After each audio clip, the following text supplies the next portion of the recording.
You just realized your business needed to hire someone yesterday. How can you find amazing candidates fast? Easy. Just use Indeed.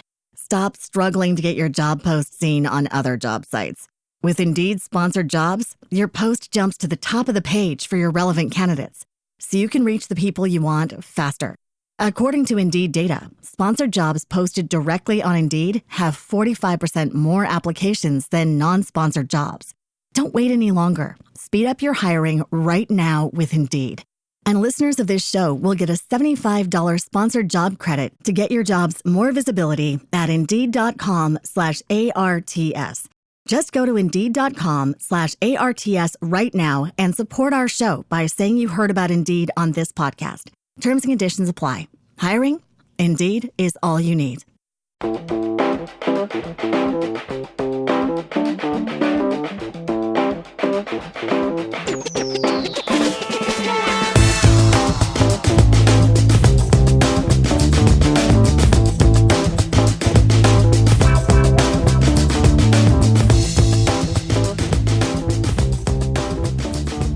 Good evening, ladies and gentlemen. Happy Friday Eve. I'm recording this on Thursday, but I probably won't post it till Saturday morning. I've been inspired because I am embarrassed and ashamed of my behavior and what it has cost me. My behavior has allowed me to catch an incurable disease. And this is not fun to talk about, but it's a fact. This is one there's no cure for. It's not, you can't catch it from me, but it's a little bit gross. It's a lot of bit gross. What am I talking about? It's completely disgusting. You won't be able to tell that I have it by looking, at least not for a while. It's not one of those things that you can see by looking at my face, my body, whatever. Not for a while. Eventually you will. And this is the podcast that's going to explain it, how I caught it, and how you can avoid it. I didn't know I had it at first. The symptoms were really, really light and moderate and infrequent, so I didn't even think about it really. It was one of those things like, this will go away. This is not full-time. This isn't permanent, terminal, whatever. It'll go away, just like everything else, just like a bad cold. Except for it's the worst cold you'll ever have. And I should probably be shunned. I didn't mean to catch it. Obviously, none of us ever think we're going to catch something like this. Regardless of our behavior. But sometimes our actions catch up to us. In this case, they did. I'm not going to whine and cry about it. This is my cross to bear. Hopefully my sharing of this story can help others avoid my fate. I don't know exactly when I contracted this. The professionals have all got varying opinions on when. And I've been to several around the country to figure out what this is and what I can do to get better. But from what the diagnosis is, it's permanent, it's terminal, and if left untreated, it can accelerate my demise. And again, this is my fault, my behavior. I deserve the scorn and punishment of all. I'm willing to accept it now. Some of the people I've seen about it say I could have contracted it at a very young age and not known it, maybe even as early as teenage years, maybe before, who knows. I'm guessing not, but they don't know when you catch it. They don't know how. There's some ideas and some thoughts and theories, but all I know is I have it. The reason I want to talk about it now, as opposed to later, is someone that I know from work bought my book unbeknownst to me and read it and shared with me that she was reading it. And She said, your brutal honesty is refreshing and needed.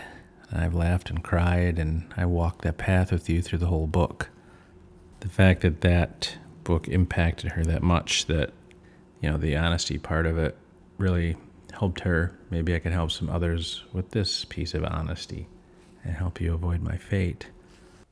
One of the things that I do know about this disease is that people are quick to punish due to lack of understanding. People are quick to assign blame for you having it because of lack of understanding. They are quick to use your condition, your disease against you due to lack of understanding. They will justify their behavior against you and the awful things they do to you because of lack of understanding. See the trend here? Lack of understanding. Not much is known about this condition, even though millions of us have it. I gotta stop saying condition because it's a disease and it's disgusting. So what do I have? SUD. SUD. Even the name is gross. It is the long name is substance use disorder. And it's awful. And I wish I didn't have it. I wish I wouldn't have been so stupid as to catch it. Because there's no cure for it. Once you have it, you have it. There's treatment. And lots of us live long, healthy lives as long as we're in treatment. But it's the ones that slip away that we lose too soon. Obviously, some of this is tongue-in-cheek, but not much. Yeah, substance use disorder is a disease. Addiction is a disease. None of us catch it. I think we're born with it, and that seems to be the common trend. You may release it or unleash it, however you want to say, by behavior, but I don't even think that's it. It'll manifest itself in other ways if it's not booze or drugs or sex or food or any of the things that we really like to take away the pain. Now, was I joking about it being terminal? No. For alcohol abuse, 178,000 deaths per year. Drug abuse, 112. So we're about 300,000 people die a year from drug and alcohol abuse or addiction. 600,000 people die from cancer. It's one of the number one killers of men. 120,000 men die every year from alcohol. Imagine that. It is disgusting. I do have it. I don't want to die from it. So I've made a decision not to. I'm going to stay in treatment. Now, here's the point of this podcast. Here's the whole reason for me doing it, because I've been getting lots of messages on the things I've been saying in the last few episodes, and people have questions. And I'm glad they're asking. Some of them are awful, awful personal, but they're worth it. They're worth a review, and they're worth talking about. Now, the purpose of the book was to kind of talk about what I had done, get that out in the open, and, try to confess my sins in a bigger way. But another piece of it, and a bigger piece of it, was to demonstrate that, oh my goodness, we can actually treat this disease successfully by sharing stories, sharing successes and failures, and answering questions that people have, because this disease touches a lot more people than we admit. One of the main questions I get asked in every setting, no matter if I'm doing a public speaking engagement, private chat with a group, 12-step group, is, and usually not there as much, but why did you quit? Why did you quit drinking? And that's an easy one to answer now. I don't know. I don't know why I did. I was ready. All the people in the world told me I needed to stop. I waited till I lost just about all of them, and then decided, okay, maybe I need to. It's a tough question, and it's impossible to answer because it's different for everybody, and it's painful, and it sucks, and it stinks, and it hurts, because the people that are sitting there next to you watching you destroy yourself and everything around you don't understand why you can't. They know you're smarter than that. They know you're more capable than that. They know you're stronger than that, but you can't. And why won't you do it for them? Why won't you do it for your family or your career or any of those other reasons? And that's the most frustrating part to answer because there isn't a good answer. It is one answer. It's a disease. Why does cancer make you sick? Why does addiction make you sick? Same thing. I saw my dad do things that he would never do when he wasn't in treatment and stuff, nothing major, but the rage I saw in his eyes sometimes it took me back to a teenager when I had earned the rage. These moments were unearned and they weren't directed at me. They were directed at life in general. But he was tired. He was sick. He was sore. And there was nothing he could do to fix it. Nothing. Not one thing. And he could see the look in my eyes when something went sideways. And he was immediately remorseful and sad and sorry. And none of it was his fault. Yeah, he did the action. Yes, he was sorry. But it's not him. That was the disease. Instant forgiveness because you can understand it. Of course you're going to snap. You're in constant pain 24/7. You're sicker than hell 24/7. You can't taste your fucking dinner 24/7. One of your favorite meals, pickle bologna, cheese, and crackers at camp. Can't do that anymore. Can't taste it. It's gross. It's disgusting. All you have is this horrible texture and no taste. Do you think he wanted to act like that? No. The answer is no. You don't even have to answer that. I'll tell you the answer. It's no. Dad was not like that. It was the disease. Guess what? What I have is very similar. I don't want it. I didn't want to hurt people. I didn't want to act the way I did. Is this an excuse? Nope. Am I responsible for everything I did? Yeah. Here's the ask. Here's the important piece of this whole podcast. Yep, I did what I did. The people that you're around that have addiction problems or have this disease, they do what they do. It's unfortunate and I hate it. I wish there was a pill we could take that magically delicious. All of a sudden it's gone, you're cured, and it's over. But there isn't. There is treatment. We can get better. What we ask is the same compassion that you have for those with other terminal diseases, because this is, if it goes untreated, you can bet your ass it's terminal. One of the questions I also get is, weren't you afraid to die? Are you kidding? I wasn't afraid to die. I was afraid to live, especially after everything I did, after the divorce and all my lies and all the bullshit that came out.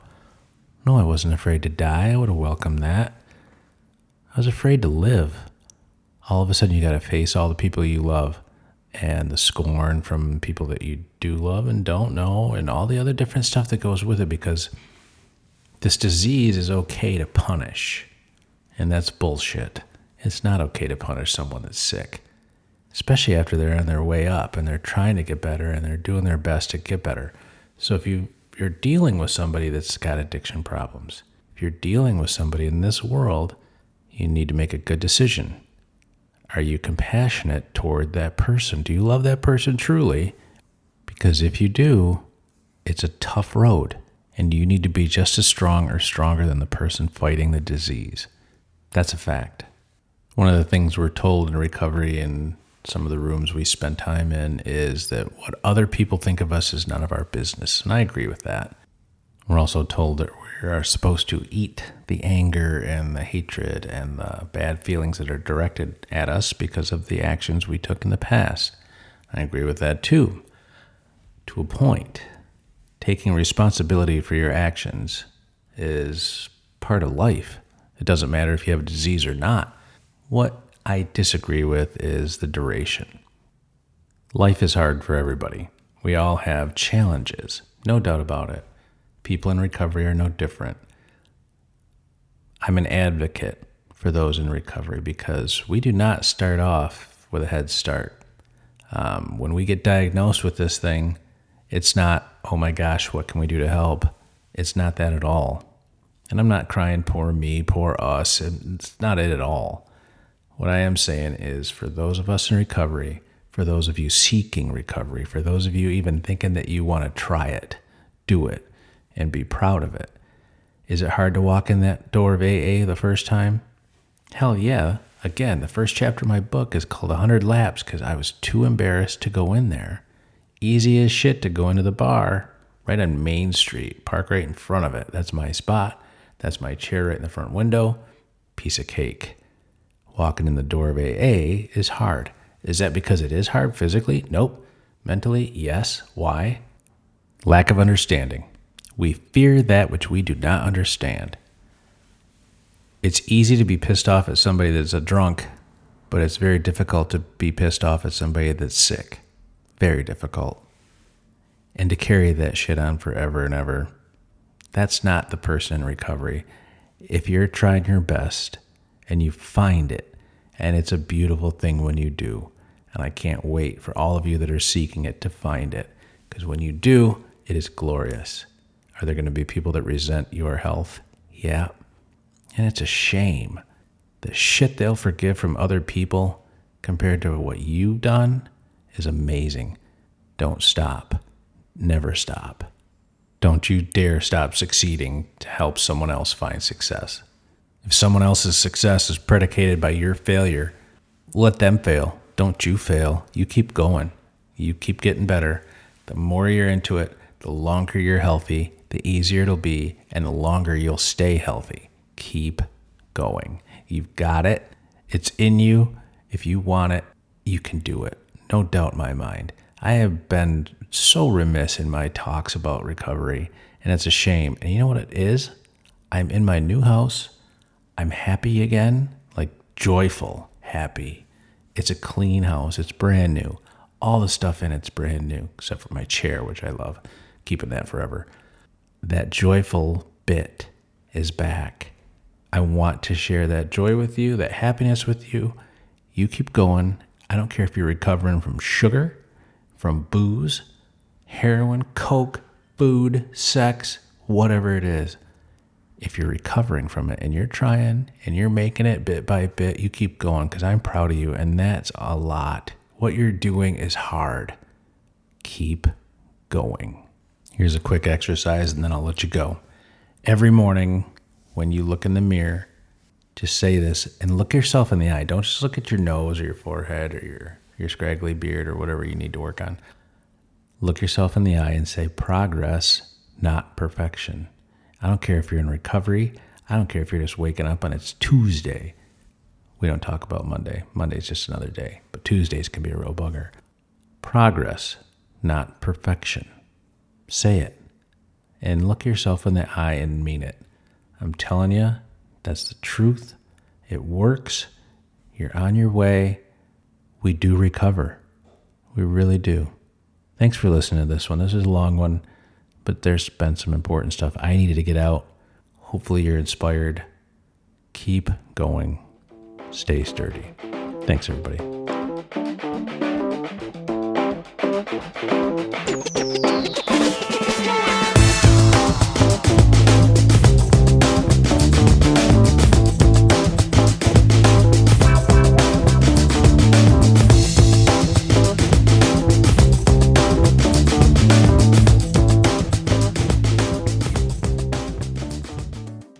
You just realized your business needed to hire someone yesterday. How can you find amazing candidates fast? Easy. Just use Indeed. Stop struggling to get your job post seen on other job sites. With Indeed sponsored jobs, your post jumps to the top of the page for your relevant candidates, so you can reach the people you want faster.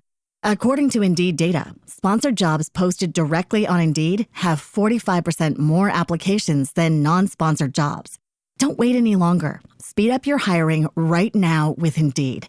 And listeners of this show will get a $75 sponsored job credit to get your jobs more visibility at Indeed.com/ARTS. Just go to Indeed.com/ARTS right now and support our show by saying you heard about Indeed on this podcast. Terms and conditions apply. Hiring? Indeed is all you need.